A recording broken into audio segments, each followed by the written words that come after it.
The New South Wales Premier Gladys Berejiklian has given a guarantee to the construction industry that some activity will resume at the end of the month. Some activity. The Chief Health Officer is asking for patience amid concerns about wait times for testing results ballooning to 5 days in some cases.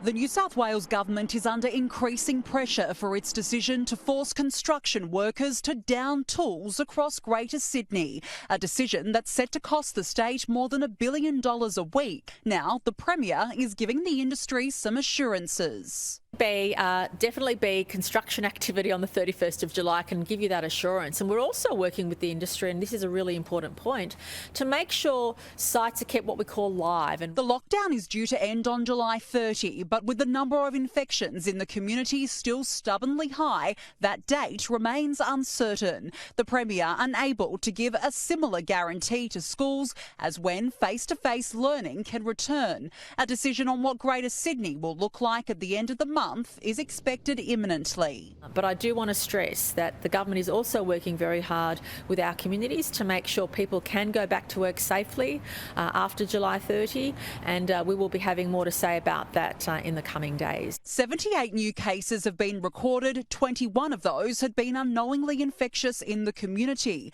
New South Wales Health is concerned about COVID cases outside of southwest Sydney, with missing links of transmission emerging across the city. An urgent testing call has been issued to residents in the Canterbury, Bankstown, Hurstville and Cogra areas.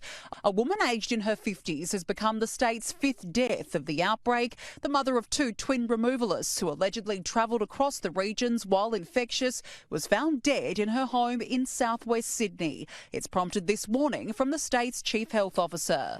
More hospitalisations, more admissions to ICU, more people on ventilators. We have to stop the spread of COVID. To do this, we all need to work together.